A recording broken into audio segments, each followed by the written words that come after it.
Great. Awesome. So welcome, everybody. Thanks so much for being here. I'm really excited to get started on this workshop series. This is a 5-part workshop series. We're going to be talking about interactive acting and what's different about interactive acting than other forms of acting that you may be familiar with, and learn a whole bunch of different tools and tips and tricks for how to be successful in an interactive environment while keeping yourself and your guests safe. So without any further ado, I'm going to kind of dive right in, starting out with intros. So, hi, I'm Caro. Nice to meet everybody. My pronouns are they, them. I'm an immersive experience director with Disney Live Entertainment. I am co-executive director of Playable Theater, which is a nonprofit that dedicates itself to fostering kind of this generation of creators who are making this interactive art, this kind of art form. I also am an adjunct professor at Northeastern University, where I now teach remotely. The Northeastern's up in Boston, just transplanted down to Orlando about a year ago. So I'm still figuring out all my teaching stuff here in Orlando as well, but looking forward to start teaching at some of our local colleges down here. And I'm a creative director at Incantrix Productions. My partner Athena is on the Zoom, and she's going to be our facilitator on the Zoom for all of you folks who are there. And there in Boston, Brendan, who has acted in many of our Incantrix productions, is going to be facilitating in Boston for people who are live in that space. And I also am a hardcore nerd. I've been a LARPer for over 20 years, designing and developing things in this kind of interesting emerging art form. So where kind of the intersection of theater and audience agency and gamification are is where I specialize. That's my thing. These are some different kind of roles I've been in for different interactive productions across space and time. So welcome and intro. So this is our time to kind of go around and introduce yourselves. And I think I'm going to do this like first in Orlando, then I'm going to have everybody in Boston, and then everybody on the Zoom, so that we all can, there's a lot of us. So I'm going to ask to make this like pretty brief, like name, pronouns, one, big hobby or interest or something that you, that excites you. And that's it. So let's get started. You want to start us off, Cecily? Sure. I am Cecily. My pronouns are she, they, and I'm really into D&D. I'm a big D&D nerd. Awesome. Well, hi, I'm Grace. My pronouns are she, her. And normally I would say theater, but I've made theater my career. So I'm not going to say theater. I'm going to say board games are a new budding hobby of mine. Awesome. I'm Alethea. She, they, and travel. Awesome. Near far travel. Awesome. Hi, my name is Kathy, or Kat. She, they are my pronouns, and I'm interested in executing fine art. Not executing.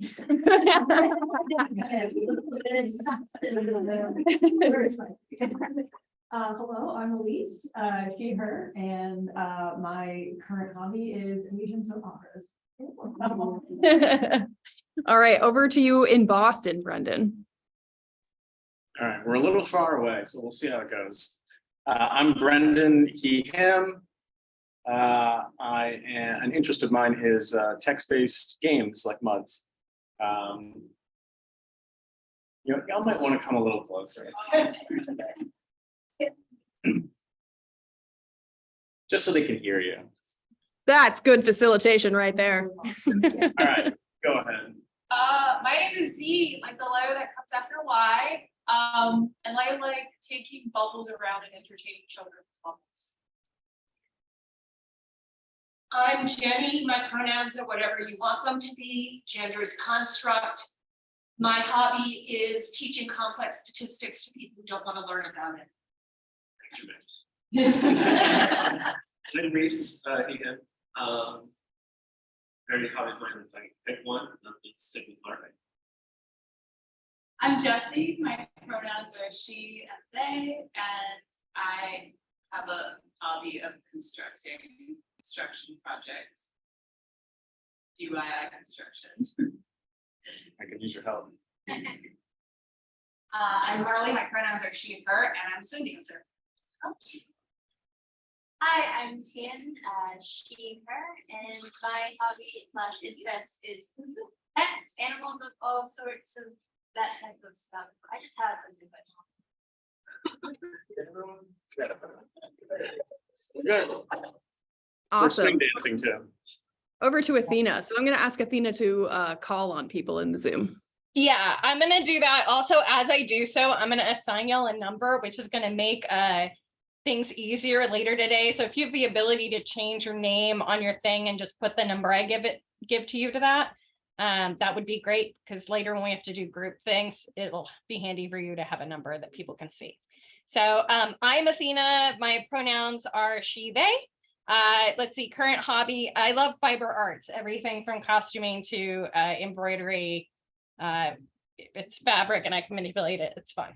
All right. Let me move to, okay, the first name I see on here is Ben.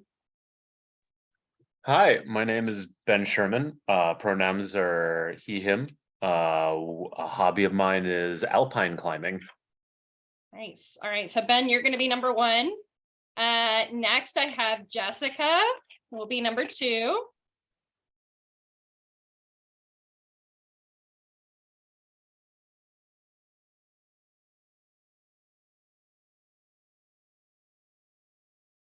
Jessica, are you there? We can't hear you.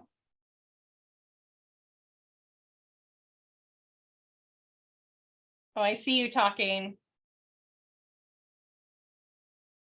Okay, I'm gonna skip you ahead, but Jessica, I'll leave you at number 2. All right, Maddie, I'm gonna make you 3. Okay. Hi, I'm Maddie. She, they. I guess I'm getting back to more circus things. That's exciting. Nice. All right. Next I have Margaret. Yeah, hi, I'm Margaret, she, they, and lately I've been excited about making music and making weird jewelry. And did you already tell me my number, Athena? Because I've already forgotten it. Margaret, you're number 4. Got it. All right.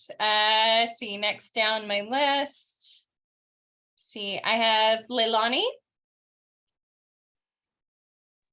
Hello, I'm Leilani. I was recently let go of my job of 17 years and in a current transition period with relationships and everything else. So the hobby that I guess I'm working on now is like figuring out what I'm going to figure out. And then eventually I do love creation and observing other people's art. And I'm excited for this and I ramble. So the end. All right. Oh, pronouns. As long as you don't mean to be a jerk, I will literally answer to anything, but the ones I'm most familiar with answering to are she, they. Okay, great. Leilani, you're number 5. Let's see. Next I see a Peter will be number 6. Oh, Peter, we can't hear you. Check to make sure your mic is set up correctly. All right, great. I'm going to leave you at number 6, and then we'll maybe come through the couple of y'all who've had mic issues and right after that. All right, I have Cinna, number 7. So, hello, I'm Zina from Germany. I'm a theater maker and university teacher right now. And I research a lot to immersive forms of theater and interactive game theater, and also do a lot of music. And I'm very happy to be here. Great. All right, next I have Sophie, number 8. Yeah, hi, I'm Sophie. I'm from Germany as well. My pronouns are she, her, and my interest acting, music, and photography. So welcome. All right, and then last but not least, I have Xander, number 9. Hi y'all, my name is Xander. I'm based in Los Angeles, but right now I am on the go in Austin, Texas for South by Southwest. So I can't be too active today, but I'll be planted the rest of the series. Any pronouns fine.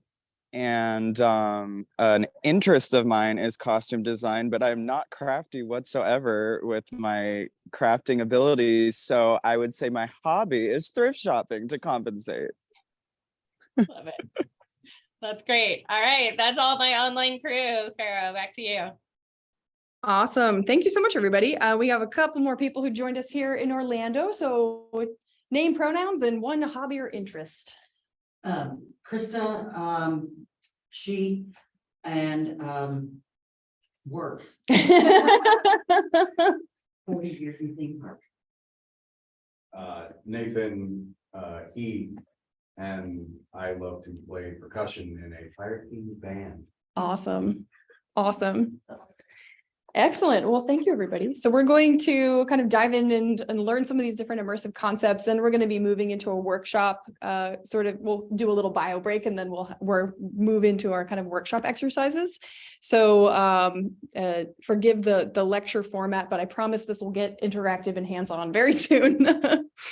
So the first thing I want to do is just kind of introduce you to some concepts of interacting and what's different about interacting versus acting. First, I really want to start out with a warning about ethics. So the types of things that we're going to learn in this workshop series can be used for evil, right? That, like any good tool, it can be used as a weapon.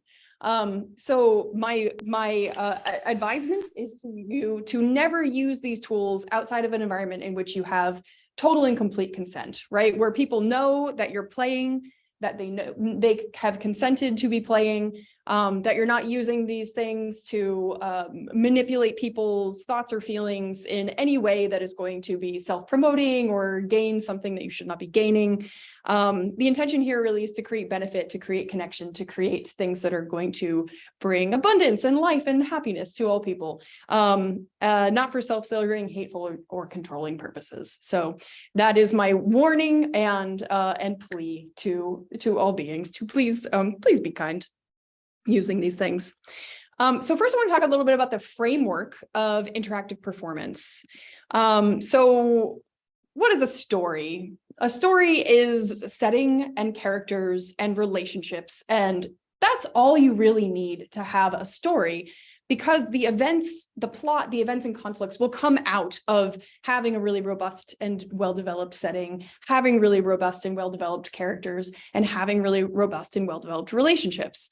So what's different about a story versus an interactive story, though, is that these have, there's another layer here, right? So we've got our setting, of course, but we have in interactive theater interaction mechanics, because you have these different levels of, where people are interacting. As an interactive character, you're kind of the non-player character in somebody else's story. So you have interaction mechanics for how these things work. And those could be actually gamified mechanics. It could be like literally you have to pick up a square peg and put it into a round hole, or it could be something a little bit more fluid that's a little bit more social dynamic.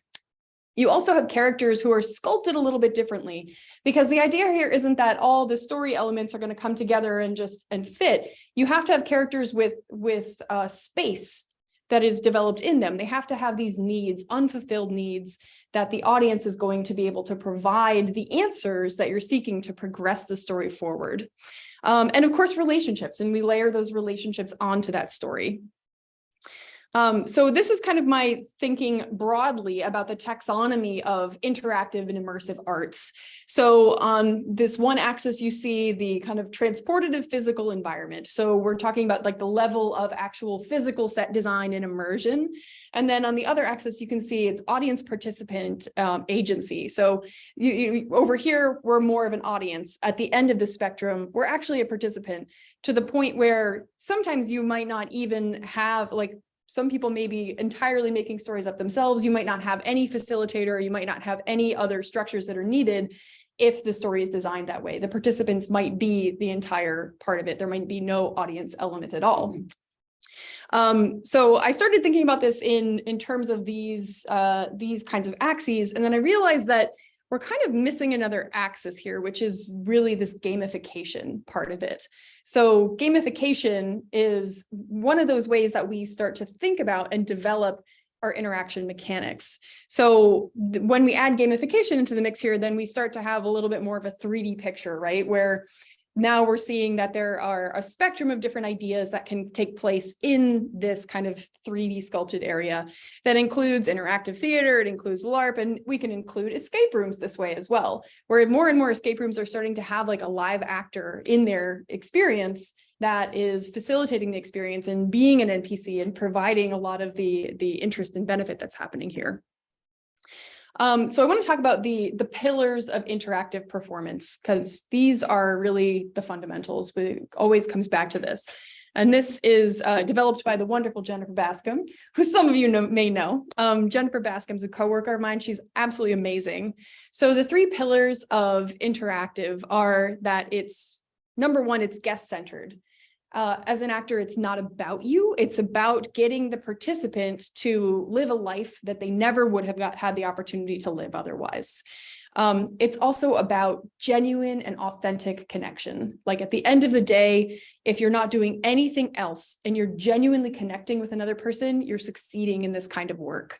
And the third is yes, yay. So unlike in improv, where we think of things in terms of yes and, in this art form, we think of yes, yay, because rather than necessarily adding on to what somebody is giving us, we're validating and saying yes to what they've said and deepening it, enriching it, saying yes, saying hooray to what you've said, and then celebrating that experience and moving them forward in that. Hi, welcome. How you doing?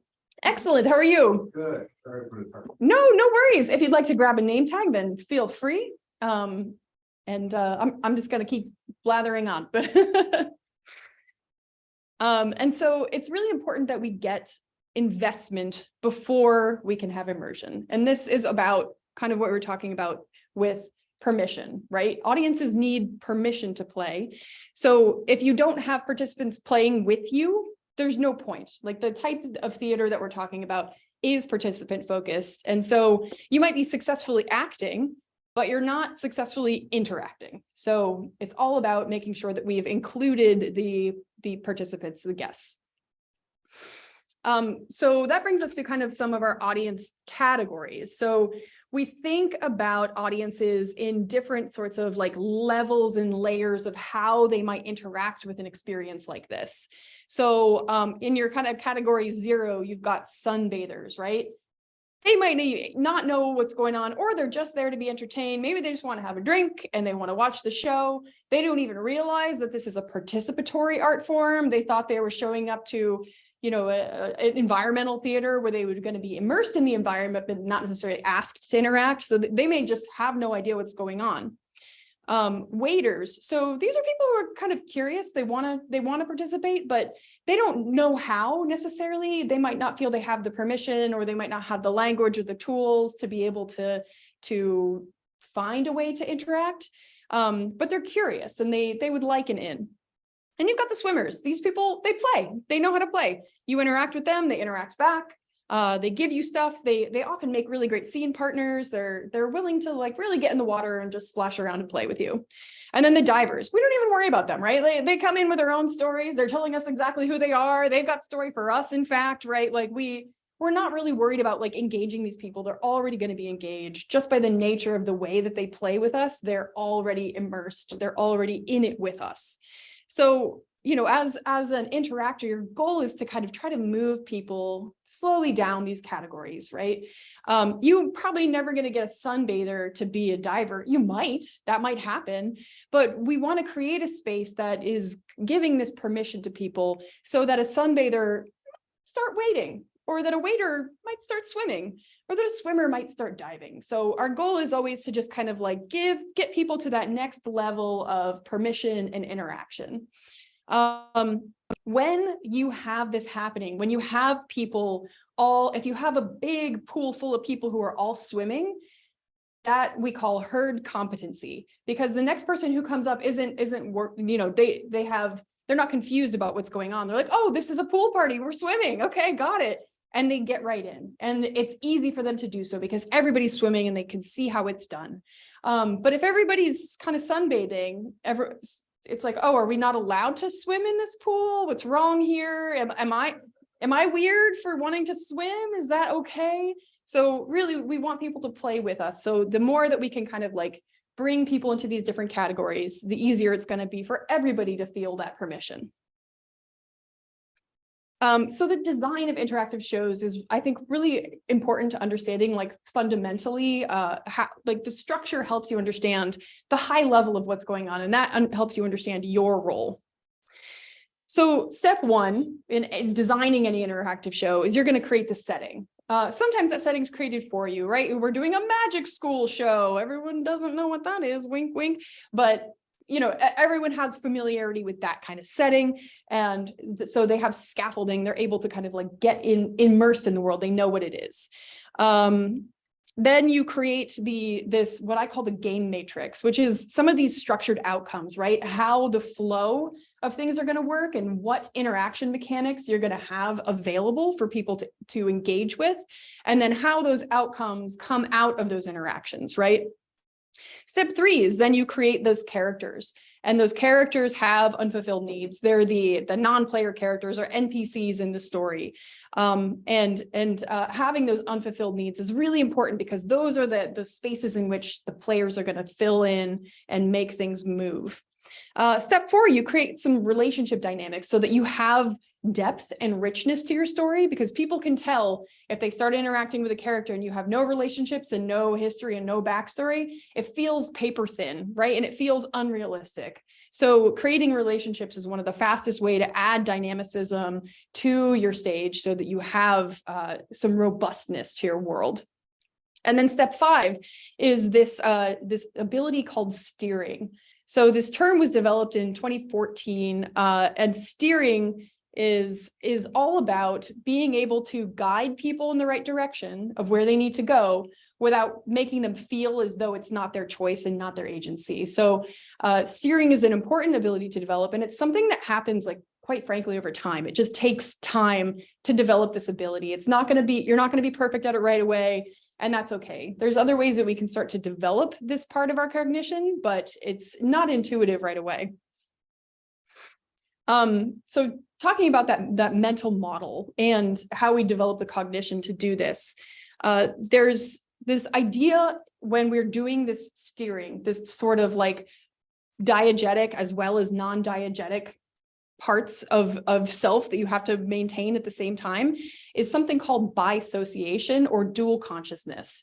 So this is that you are inhabiting the role as an actor, but you also have a part of you that is sort of devising and orchestrating and coming up with things on the fly. That is the actor, right? That's somebody who's kind of this meta observer who holds all these possibilities at the same time and can come up with how to go and where to go next. So when we're thinking of kind of our diegetic performance pieces, we have your mechanical, which is your physical manifestations, your movements and sounds and gestures and things like that. Those belong to the character. Your presence, which is kind of giving focus. The way that you give focus to a scene partner or partners within a scene is going to also belong to the character. So that's also a diegetic. Then monitor, receiving information. This is where your consciousness starts to split, right? Because you're receiving information both as the character and as the actor who is holding the idea of all the things that you're getting. And then your orchestrator is this part of you that is the actor on the inside, or this meta observer that's on the inside, that then has to take that information and all the things that are coming in and devise ways to steer towards the outcome that you want to be able to achieve. A lot of these times in interactive theater, you do have pre-prescribed outcomes. You can't just make up totally new stuff, because the finale is the finale and you're not going to go totally different direction. You're not going to rewrite the show on the fly. In some interactive art forms, you do have the ability to do that. You do have the ability to say, cool, we're scrapping the finale and we're making an entirely new one. But it also, it depends very much on your stage and exactly what is going on with your show.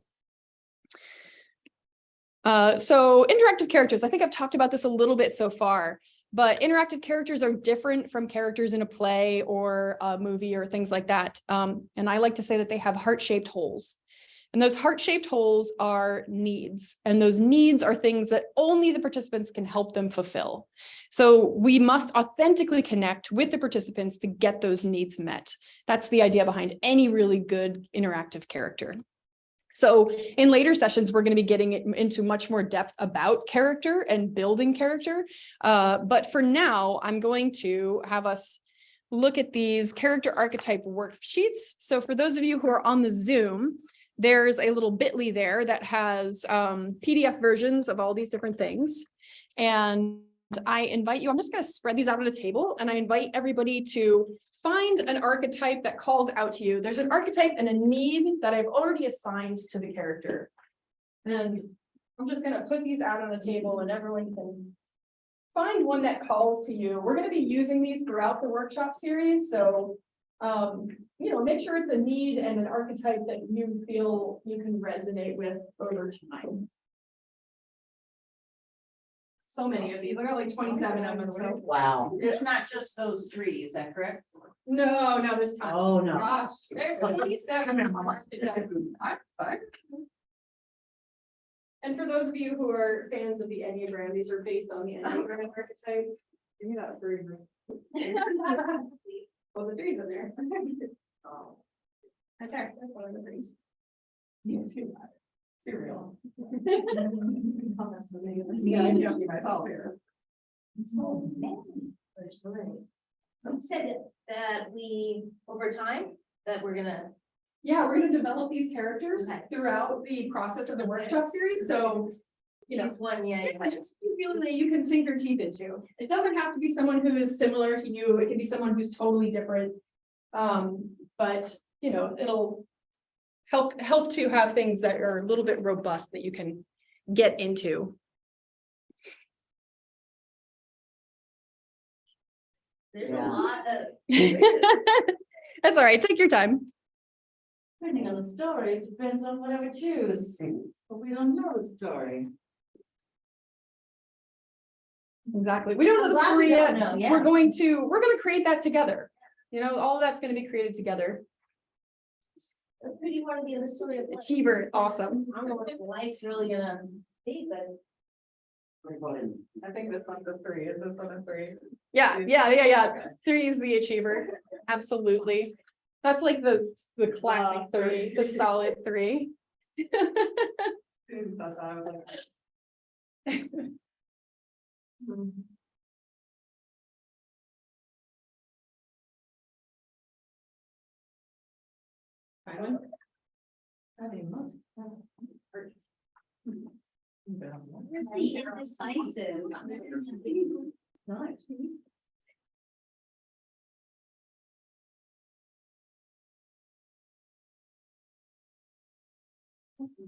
the indecisive?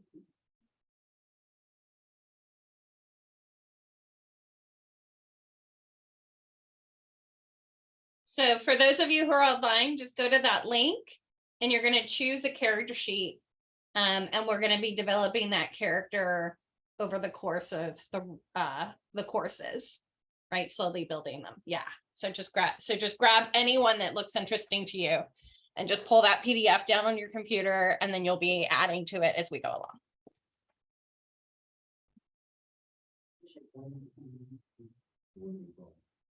What was that 4th item after monitor?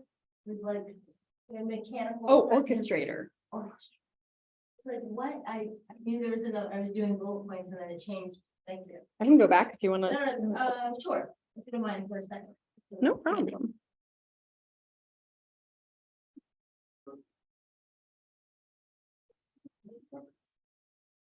Yeah. I know I saw your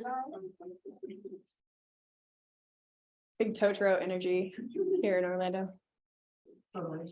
Thank you. No problem.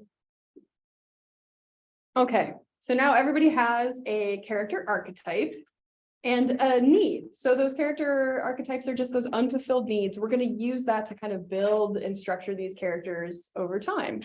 But the next thing we're going to do is right now we're going to choose a setting that all these characters can exist within.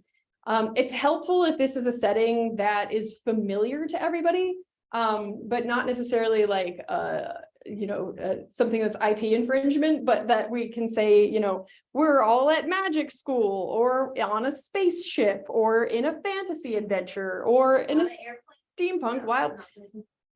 It could be, it could be. Just clarifying what. Yeah, like genre, I think like genre, so that we have a little bit of like the flavor of what the world is like, if that makes sense. Or is it like we're in the Wild West or we're in the Victorian horror? So whatever it is, feel free, folks online to make up a setting for your group. Folks in Boston, great. make up a setting for your group. And we'll make up a setting here in Orlando. I'm gonna mute you for a second so you can chat on the Zoom. Okay, sounds good. Okay, folks. Thoughts on what kind of setting might work for everybody to kind of have a general understanding? What's the place in your head? Las Vegas. Las Vegas, okay. It's like the very opposite of where. No, you know what? I'm muting Caro. There we go. Yeah. Now we can't hear them. Okay, good. I was Can you like, wait, they also muted us, but not the other way around. can you also make it so that the full they're not sharing their screen anymore, just so we can see each other a little better? Yeah, let me see. View options.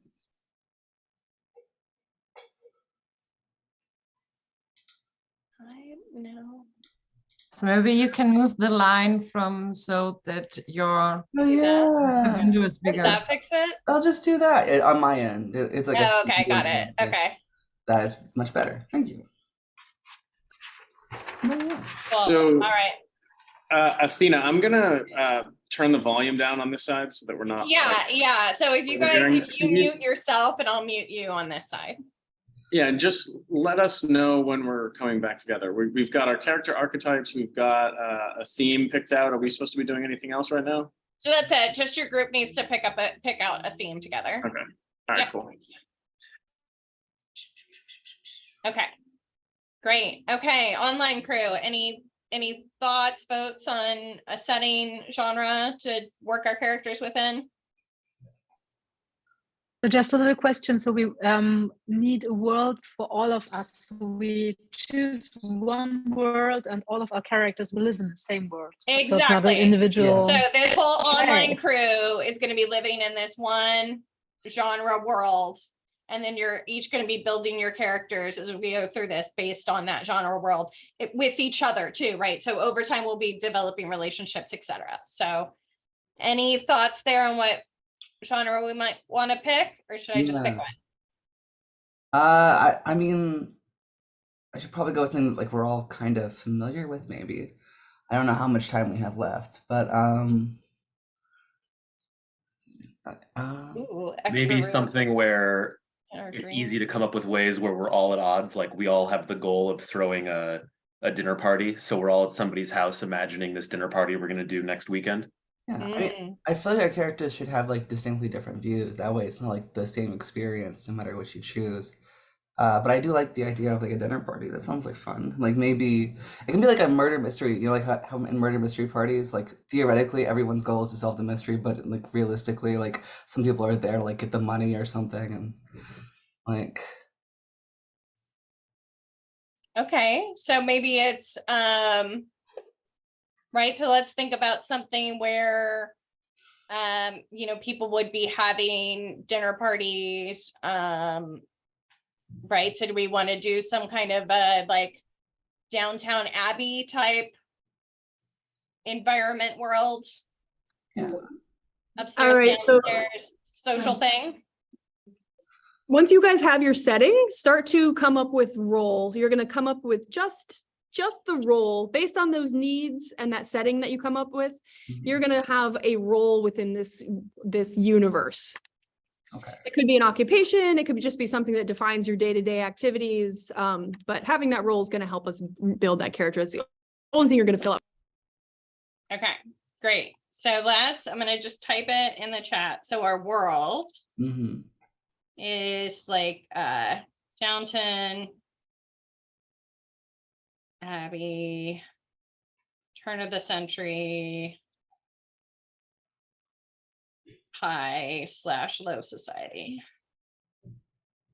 Mixing. All right. Okay, so the next thing for those of y'all online is to think about what is your character role within that? So think about, right, when we think about the Downton Abbey kind of thing, right? Are you old money? Are you new money? Are you servant class? Are you, if you are servant class, like where in the house do you work? What level are you at? Right? If you are old or new money, are you like, you know, do you actually work, or are you just living off of, you know, inheritance money? You know, what sort of role are you, the debutante or the, you know, society maven? Are you the one who sits and makes the judgments about who should be together and who shouldn't, right? Are you that kind of person? Like, so what is your role within this world? And just kind of jot that down on your character sheet. All right, we're gonna, once you're at a good place with your role, everyone's gonna start to introduce their, their role. Just go around your circle and everybody say the role that your character is going to inhabit in this world you've created. Okay, so I'm going to start picking on names based on the numbers that I assigned y'all earlier. And just so you know, Xander, you're number 9, and Carly, you're number 10. And we'll just go down that order to like kind of say what our role is here. So let's start with Ben. Ben, what role are you giving yourself? I'm going to be the expert. And I'm going to be in the servant class, and I don't know how much like character backstory we're doing, but the idea of this is, what's that? I think that's great right there, right? Just okay, like I'll stop. Real Yeah. quick. So you're an expert and you're in a servant class. Perfect. All right. Jessica, number 2. Can you hear me now? Yep. Excellent. So I'll be the helper and I'm a maid in service. Okay. Excellent. Maddie, number 3. No worries, Xander. I am running into a similar problem to Xander, as I'm not usually in the online one. I just tried to get Brendan's attention, but I'm supposed to be in Boston. I just could not get down there today. Oh, okay. No worries. But I picked mine. Okay, great. Loyalist, and I think I will be part of the upper class society. All right, excellent. Margaret, number 4. Margaret, yeah. Oh, Margaret, let's see. sorry. So my character sheet is labeled the Dreamer, and I'm the ingenue, lovelorn, innocent debutante in this world. But the twist is that I'm middle-aged, but I'm still mentally in that space. I love it. Love it. All right, Lilani, number 5.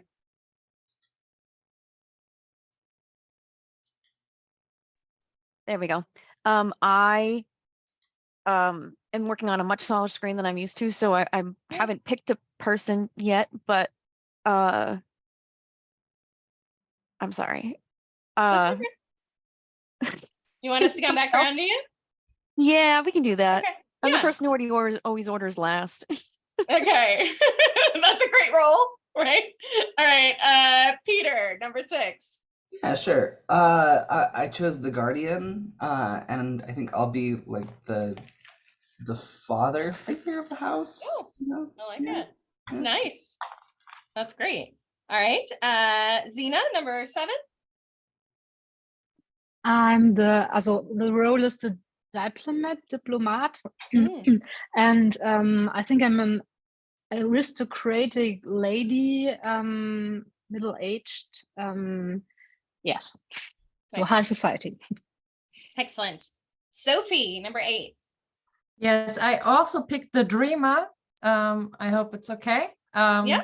So, okay, and I think it's a lower society, maybe the housekeeper or something like that in the mid-20s or.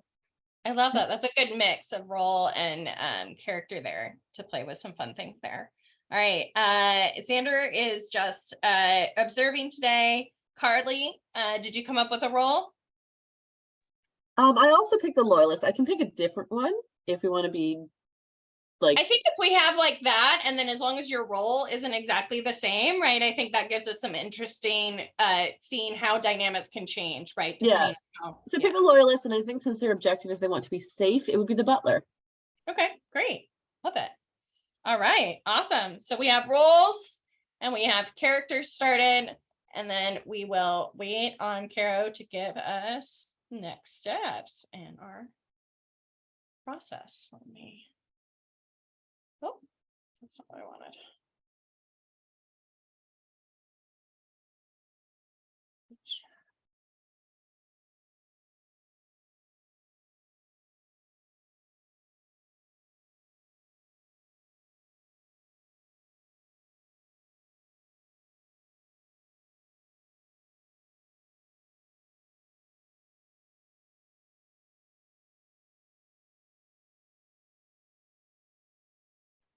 All right, I think I got something. Oh yes, Alani. I'm thinking enchanter, which is the one that needs to be admired, but servant class. Excellent. I like it. They're still going around. Let us know I when think you. we're all set. Oh, okay, I was great. just a straggler. Yeah. We are here too.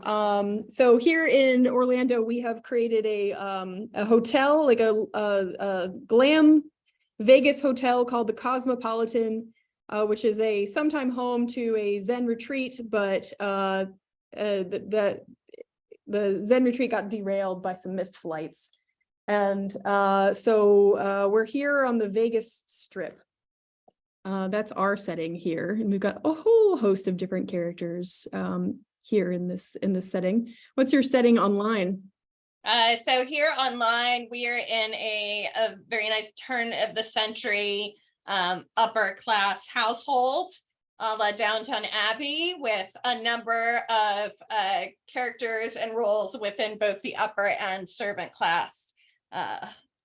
Incredible. Mixing it up and deciding who's going to have the best dinner party. Delightful. And Boston, where's where are you? What's your setting? So our setting in Boston is Space Pirates. We are currently deciding on the name of our ship, but we have a variety of ship type roles. We have a captain, a counselor, we've got a stowaway, and a space corgi. The chef, The best chef in the galaxy. We've got an AI who is relentlessly positive. Wow. And we've got a quartermaster. Did I miss anybody? Incredible. Said AI too. They've got an AI. They've got everything. Awesome. Excellent. Okay, so now we've got a setting. We've got some roles, and so for now, we're going to kind of leave our story development. We're going to hit pause on some of that story development so that we can start to practice just some of the basics of interactive. So the first thing that we're going to do is a quick warm-up exercise called Accepting Circle. Let me close some of these windows so people in Orlando can actually see what I'm doing. So the Accepting Circle, everyone's going to get in a circle. We're all going to stand up. And one player is going to start by making a little sound and accompanying gesture. And then the person next to them is going to try to replicate that sound and gesture. The idea here is to accept what your neighbor has done and try to replicate it. We can expect that the sound and gesture are going to change over time, but our intention is not to change. Our intention is to accept what we've seen and move it forward. This does often end in lots of giggles and silliness and things like that, but the goal is not to change things or make things silly. The goal is to be open to what the person next to you is putting forward, receive that, transmit it, and so on and so forth. It will naturally change. That's okay. Everything is okay. Everything is included.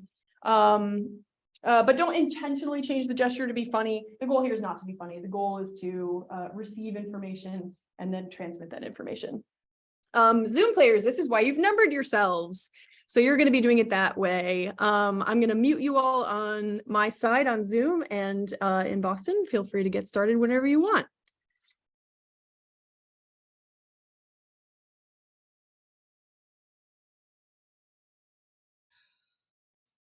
I muted myself. Okay, cool.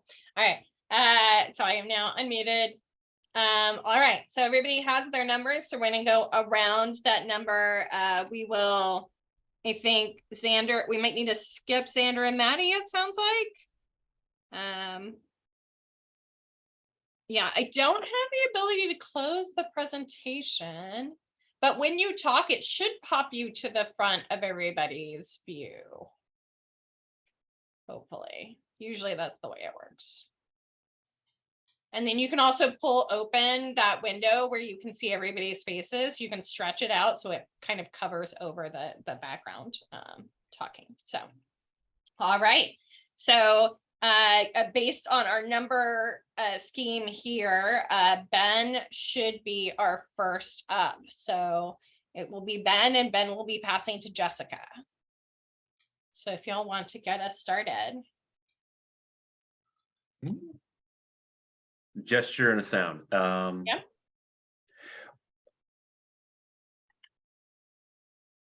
Didn't hear the sound though, but okay. Oh, let me see if I can I'll make it with my mouth. Did that come through? Zoom has this function where like if it's not words, it will like try and like filter it out. Oh no. Wow. I know we might have some issues. All right, let me come up with a new sound. Hey. Hey. Hey.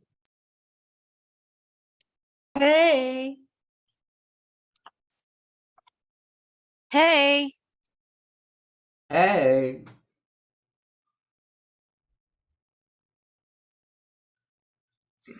Dina, that's over to you.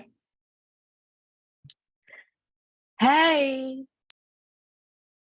Hey. And I think we skipped Sandra. Go to Carly. Good job. Hey. All right. So let's go, and then we'll change that, and then we'll go passing around again. So I'll start with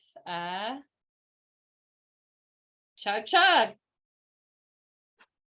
Chug Chug. Chug Chug.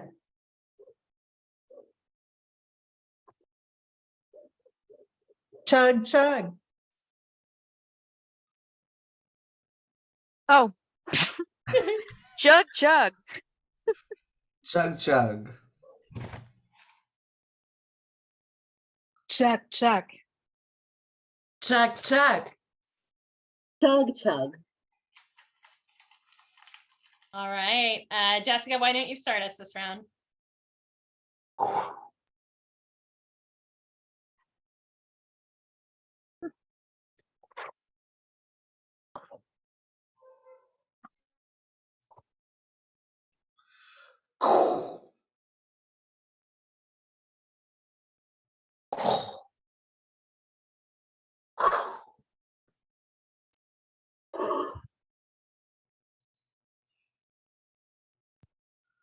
That to me. That'll be to you, Ben. All right. Great. Awesome. I'm trying to see where we're passing around. Okay, they're still passing over there in Orlando. So let's start. I'm gonna grab someone in the middle. Peter, why don't you get us started? Oh, sure. Sure, you caught me mid-fry. Oops, haha. You know I've been a waiter for a long time. Okay, let's see. Bleh. Bleh. Bleh. Bleh.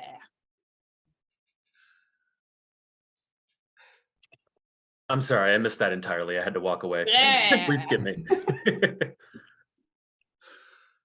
Oh, it's Athena. Blah. Blah. Blah. Blah. Bleh. Bleh. All right. All right. Leilani, you want to start us this time? Sup. Sup. Zup. Zup. Sup. So.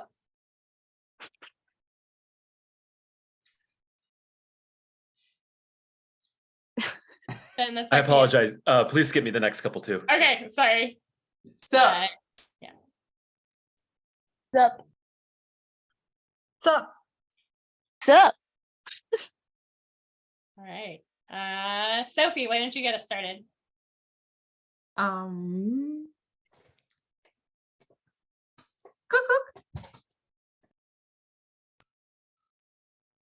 I didn't see the gesture. I'm sorry. It was cook cook.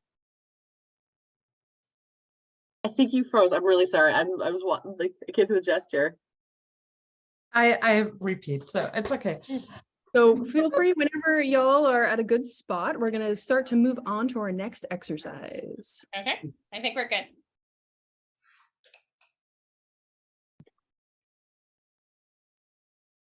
All right, I don't know if Boston folks are quite ready yet. No. All right, so, oh, there we go. There we go. I don't even know how to. Keys. I am the on the brain. Awesome. Thank you, everybody. So that exercise is all about listening and responding and, being present to what's happening in that moment. The next thing we're going to do is, so using these characters that we just created in the setting that we just created, we're going to start to learn a little bit of approaching technique.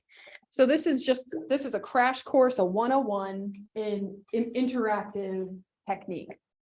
So the way that we're going to learn this is just in a little series of steps, because approaching somebody when you're an interactive character is almost the hardest part. They're like breaking that ice, especially if people are cold contacts, if people seem to be those zero guests, right? The sunbathers, and they're just sitting and they're just not engaging with you at all.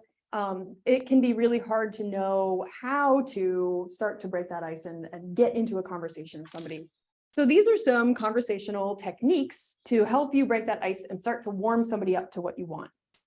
So your approaching technique, the first thing you want to do is establish permission, right? So whether that's, I get a little eye contact, I still have eye contact, so I look back. I got a little nod, so now I have permission, right? So I have permission to play. So sometimes you can just, if that person's not making eye contact or whatever, you could sit down next to the person. You could just try to get their attention with a little hello, just find a way to start that conversation, introduce yourself. Eye contact is obviously one of the easiest ways to do this. But that said, not all guests that you encounter are going to be comfortable with eye contact. Everybody has a different level of ways that they interact with people. So for someone sitting down right next to them and not making eye contact might be much more comfortable than you trying to make eye contact and force eye contact into a situation where it's not wanted. The next thing is to ask a question that's going to, first you want to kind of establish some common experience. So after I have permission to play, now I might want to kind of like establish the idea that we have things in common, that we are experiencing common things. So I might be like, these chairs are a little stiff, don't you think? Not my first choice. Yeah, me too. Great, now we have something in common. So now we have somewhere to go in our conversation. We have just experienced the same thing. Our bodies are both experiencing the hardness of these chairs. We have that at the very least as a relational thing that we can use in order to forward our conversation. So we establish that common experience. Next is going to be to ask a question that leads to your want. So your character is going to have something that they want. That's why you're participating in this interaction. You have a need or a want as a character that needs to be fulfilled by the audience member. In this case, for example, I need to have that sign read, but I can't actually leave this spot to do it. So I might start to just ask a question to my participant to see if I can bring them with me. Have you ever been in a situation where there's like expectations on you? People have expected things of me, yeah. Yeah? Yeah. What kinds of expectations? Chores. Homework, absolutely. My job. That makes sense. I've been there. Imagine. Yeah. Laundry. Yeah. Do you ever feel kind of like burdened by these chores or expectations? Yeah, capitalism's a grind. Yeah. Yeah, exactly. So, I feel like you really know how I feel. You might be the right person to help me with this. So are you able to help me with something right now? Yeah. Yeah? If it gets me out of this chair. That would be great. Okay, so Right now, I have an expectation on me to be leading this class, but I need to read that sign over there, but I can't leave this spot and read the sign. I was wondering if you'd be willing to go read that sign, see what it says, and then come back and tell me. Yeah. Amazing. I'll just wait right here. So go ahead. Do you actually want me to go and read the sign? Sure. Not really, but okay. But now we're playing, right? So I have asked a question, like a question really about experience, about cognitive empathy that helps lead this person to understanding my emotional internal state and being able to relate to it for themselves. And then saying, wow, you're the right person. I can't believe I found you in this crowd of people. You also have feelings. That's amazing. So now I've established this connection and I've listened to her experience as well. She feels heard and understood. And then now I make my ask, right? Now I'm like, could you help me with this thing? Because you know what it feels like to have expectations placed on you. I have these expectations that are being placed on me. Would you help me with my want, right? So I'm asking questions that are leading to my want. And I'm using cognitive empathy to do that. I'm walking that person through the process of cognitive empathy. Have you ever experienced X? You have? What was that like? Tell me about it. Oh, now I'm listening. Now I'm listening and listening, and I'm using whatever she says during that part of me just opening up the space to be able to steer it towards my want, right? So it's all about listening and then taking what they give you and using it to drive towards your want. So yes, yay. So you also saw how in that conversation when she said, oh, homework and da, da, da, and I was like, yeah, exactly. You're so right. Capitalism's a grind. Yes, I couldn't agree more. Yeah, you know exactly what that's like. So now I'm yes yaying, I'm reinforcing her story. I'm making sure that she feels like she's in the spotlight as well, so that it's not just about me, it's about us in this connection. And then establish how you want to reconnect, right? So then now I'm asking, can you do this thing, come back, meet me here? So she knows she has a finite end to the task. She knows what's expected of her and when the task ends. And establishing that ending of the task is really important too, because otherwise the person's wandering around being like, where did I go? I was supposed to do this thing and now I don't know how to reconnect with you once you've asked me to do a thing. And otherwise that just leads people kind of wandering around. It's dissatisfying to the person. They don't understand why they've done anything. There's no good motivated reason why they're participating with you. So you've seen my little demo, and now I'm going to have you practice this in pairs. So first, one person's just going to be a guest. I'll be guests in our various spaces, and the other person is going to be their character. And you're going to have a want, whether that want is to help me fill a water bottle, or help me find a tissue, or help me rearrange these chairs, or whatever it is. That part doesn't matter as much. It can be something that's motivated by your character's needs. The part that's more important is getting this person to give you the idea and help you learn how to do it. Something else that I didn't demonstrate really well in this, but I could have demonstrated a little bit better, was that I could have said, instead to Elisa saying, could you go and find that, like, go look at that sign? I could say, I'm supposed to read that sign, but I can't leave. What should I do? And then now she's the one who can give me the idea instead. So what do I do? I could go check the sign out for you. You could? Yeah. That would be incredible. Wow. You are saving me so much time and energy. I can't so thank you enough. So great. I'll meet you right back here. Great. Awesome. So asking questions that also let the other person give you the idea of how to solve the problem. So we're going to break into pairs and try this, and then do a little bit of a debrief, like how it went, what you noticed, things like that. Then we will swap roles so that the other person's the guest, do the same thing. And then we're going to switch pairs. We're just going to practice doing this technique with as many people as possible so that we can get the experience. Are what we're playing based on what we wrote here? Exactly. Okay. Got it. Exactly. So we're in our setting, and at first, one person will just be the guest and one person will be their character that we've established, and then swap roles so that the other person is the guest and the other person's character. Make sure that as you're doing this, you're listening to the guest, because that guest probably has a story too, right? They might not be, the person who's playing that guest might have a little bit of story of why that guest is there. So make sure you're listening to that. And be aware of how much you're talking and how much they're talking. Try to balance it. Try to find that balance. Okay, so I'm just gonna pair everybody up. So pair, and pair, and pair, and pair. Great. Okay.